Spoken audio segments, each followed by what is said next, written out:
Hi guys, welcome to the other side of the coin. Now, I want to talk about three things today. First of all, I want to talk about just a quick recap on our game, our weekend game against Brighton. Secondly, I want to talk about this particular matter of Christian Pulisic. Now, everyone's talking about it, so I want to throw in my 2 cents as well. And thirdly, I want to talk about our upcoming Champions League match against Lille. So, first of all, the game against Brighton. Now, looking at the starting lineup, I was thinking, wow, what's going on here? For me, there was just too many players that probably should have their last season with us and probably just not good enough at Chelsea level at the moment. You know, the likes of Barkley, Pedro, Willian, Alonso, Spilicueta. Sure, with Spilicueta, you know, he's still good enough, but is inconsistent. So, you know, at the end of the day, I wouldn't mind replacing him, obviously with Reece James, but then with another backup, a top-notch backup. So, you know, thank him for everything that he's done, but it's probably time for him to move on now. So yeah, that's the thing about starting lineup. I was a little bit concerned about all these players that are not up to the mark starting all at once, but still at the same time thought, no, we're good enough to win this match against Brighton. Now, as the game started, we quickly saw, you know, the deficiencies that our team has when all of these players play together. You've got Barkley with this style, the system that we play, possession-based football. He's just not quick enough to think what he wants to do next up as soon as he gets the ball. He thinks when he gets the ball. He doesn't pre-think before he gets the ball, and that's what creates a lot of issue. Lack of creativity from him, and obviously couldn't finish that excellent cross that Alonso put in. Now, talking about Alonso, lots of people think he had a great game. Now, please watch the game again. Alonso is the kind of player, he'll put in that one decent cross or that one decent goal, and every fan will forget exactly what he's done throughout the match. You know, there's been too many times where he's been caught too high up, and luckily Tomori has covered for him. He's too lethargic on the ball. He's just not quick enough. Every time he gets the ball, instead of taking advantage of the space up front, he looks for a sideways pass or a backwards pass, and he slows the game down. Now you can say, well, you know, isn't Mount like that? You know, he only scores goals and that's it. That's what many people are saying. No, Mount's not like that. He brings a lot of other good things in the table. He presses well. He's got high intensity, great energy.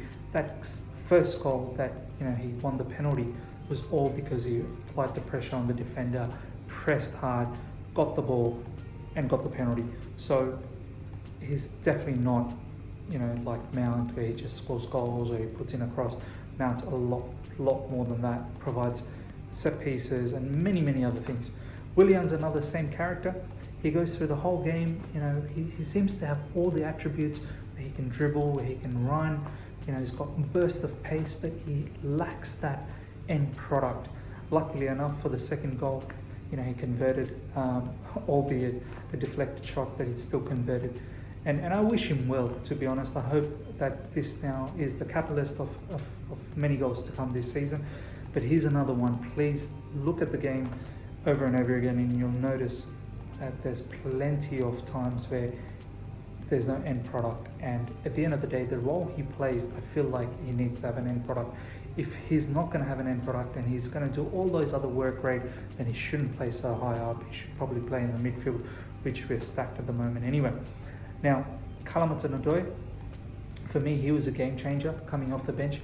The attitude, the intensity, his pace was just mind-blowing. The way he just entered, and from the get-go, you know, he was looking for the forward passes. He was looking for how to quickly go into the opposition defense and really create chaos. He got an assist as well from his performance, so kudos to him. Also, Kovacic coming off the bench was fantastic. I think there was a stark contrast between him and Barkley. When Barkley went off, we could see exactly what Kovacic could provide. He had plenty of through balls. You know, he tracked back, the dribbles out from deep, you know, press resistant. So yeah, Barkley was another person, you know, coming off the bench was fantastic. So overall, look, 2-0, we got the clean sheet, which is fantastic. Great centre-back performance from Tomori and Christiansen. Kepa got a clean sheet, which is great as well. Jorginho was another fantastic performer in the match, probably the man of the match. Controlled the midfield with his passing ability, short passing, quick one-touch passing, and the long passes as well. And he's just all-round leadership qualities in the middle. So overall, ended up being a good performance. We needed the 3 points at home, first home win as well. So yeah, it was fantastic. Now, moving on to the Christian Pulisic segment. Everyone's talking about this. Personally, I want to see him play in front of Pedro and Willian, but I think there could be a deeper issue here.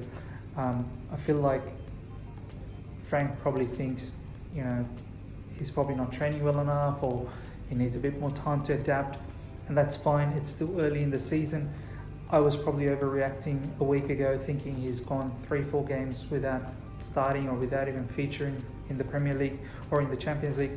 But maybe there's a deeper issue there, and hopefully Pulisic comes out of it. He wasn't too, impressed about this. Of course, being a absolute professional and a superstar player, no one's going to appreciate being in the bench. But he's clearly frustrated about it. But hopefully he can continue on, stay focused. And I feel like Frank's the kind of manager, who's not going to shut a player off, and he will give the player some chances if he proves that he's worthy enough to be in the team. So hopefully Pulisic continues on working hard and he can get back into the team. I know there's a lot of controversy happening in social media. A lot of people, I think, are just doing that for likes and follows and just triggering the fan base. But at the end of the day, I think everyone realizes that his time will come. It's just an adaptation time, and hopefully he starts getting some minutes as well, which will help the cause. Moving into the last part of the segment, our UCL match against Lille. Lille are 4th in the French La Liga. French League, not La Liga. And they're not to be taken lightly at all. I've noticed that they've got some quality players there, and they're very strong at home. They haven't lost any home matches in recent times, so this is going to be an exciting and tough match for us. But we've got to win. I feel like if we don't win this match against Lille, that really puts us in the back foot, and I don't know how we come out of this group and go into the second stage. So this is a must-win for us. I think we're going to see a different lineup as opposed to the one we saw in the weekend. We might see the likes of Kalamatanodoy starting. We'll definitely see Kovacic come back. I'm not sure where Kante is. Hopefully Kante starts as well. Maybe we might see Reece James, and who knows, maybe we might see Pulisic get some minutes as well. So yeah, it'll probably most likely be a different lineup, specifically in the midfield with Kovacic. Hopefully we see Kalamatanodoy as well. His pace is going to create a lot of chaos, and he's going to be very effective for both Mount and Tammy Abraham moving forward.